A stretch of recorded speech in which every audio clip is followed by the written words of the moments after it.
For this session, I wrote 55 words. For this session, I wrote 21 words, and my week's total word count is 666 words.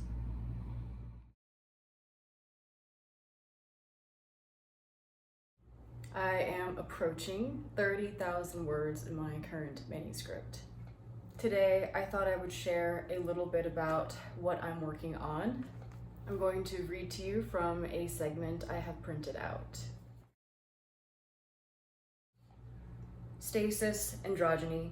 What has become of this love which was once most clearly demarcated in pigment of happiness? It is no longer that of ecstasy's gradient, moth-eaten and lusterless, tattered, vagabond. Even my anger seems out of place in this room without walls, without floor, ceiling, window. They have fallen through in the weathering. All that remains is its door skimming upon rusted hinge, and whether it still counts as room, as love, dissolved of its essential features, that of trust, warmth, reciprocity, structure, insulation, circulation, or if it is cadaver, I hardly know what a silhouette means or matters. Affliction's apathy is a feeling of too much that the scales are shattered and suffering is made unquantifiable, or is it an unfeeling, flame that will not catch because there's no shelter from monsoon, unlucky animal betwixt the gods and their damnation, altar sacrifice unable to be burned in storms submerging. Was it ever love, or was it romance? Love's phantom deception, though not its substance, horror that awaits the turn for an unsuspecting.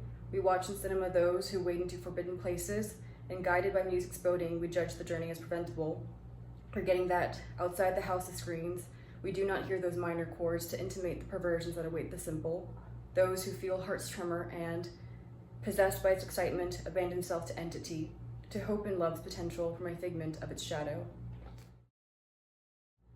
I hear the birds beyond the threshold. Maestra, do you sing?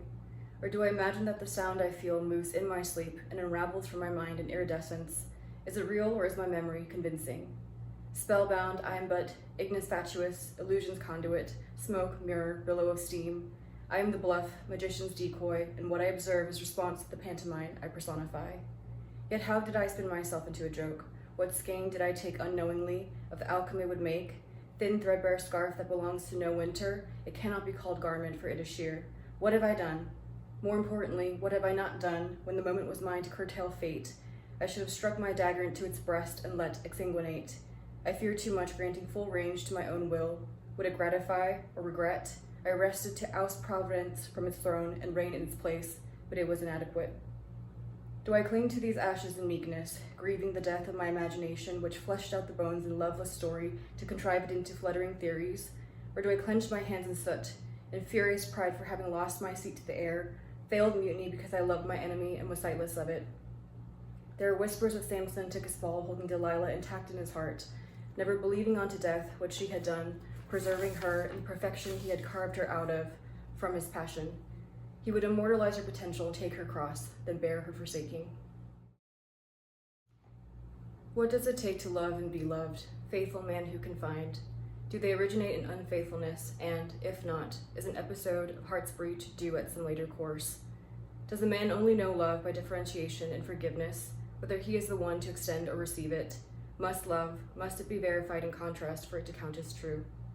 Pleasantries, sweetness, are these but saccharine substitutes, hiding from view barbaric fumes? I smell bodies burning in the spit. They are not of fauna. Who comes off of love, stakes pristine? Love is a farce, not endearment. It impales and immolates, destroys before it grants kindness. It is meant for culling, not breeding. Timelessness, how does one believe in it when these scars refuse to shed? I cannot scrape them off, they stick, as fine powder pervades every aspect by hardly a touch, even secret surfaces. So long as I continue in this prison, I shall bear burden of my sins, the body, my turnkey. It numbers my days and scourges me to inmate's clock. After a sentence, then what?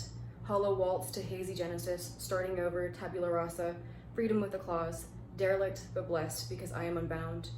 Such a trait is tyrannical, it is mockery, one chain for another and false emancipation. I may not love in the ways of poetry, but I respect its epitome, and through nostalgia, I shall keep its hallucination adrift. Do I love or do I not love? This is insanity. Such depths, harrowing beyond human capacity, who can plummet the bottoms of ocean and rise to live to tell the tale? Whether I love and stay, or do not love and stay, why should staying require the difference? So that was a sample of my manuscript, which I have been writing in every single day, though intuitively. Sometimes writing 20 words a day, sometimes 50, sometimes 100 plus. Anyways, moving along to books. A few of these are from a Goodwill haul, and the rest are from online. First up, we have The Inferno by Dante Alighieri. I do have the entire Divine Comedy, but I wanted a pocket version that I could take around with me and study. Next up, we have The Idiot by Fyodor Dostoevsky. This is the version translated by Constance Garnett. I have read the one translated by P&V sometime last year, and I wanted to give it another go in a different translation. Slouching Towards Bethlehem by Joan Didion. I've actually never read a book by her, but this has been on my mind for a while, and I finally decided to snag it. Conversations with God, Book 1 and 2 by Neil Donald Walsh. I read these books about a few years ago, and I saw them at Goodwill, so I had to pick them up.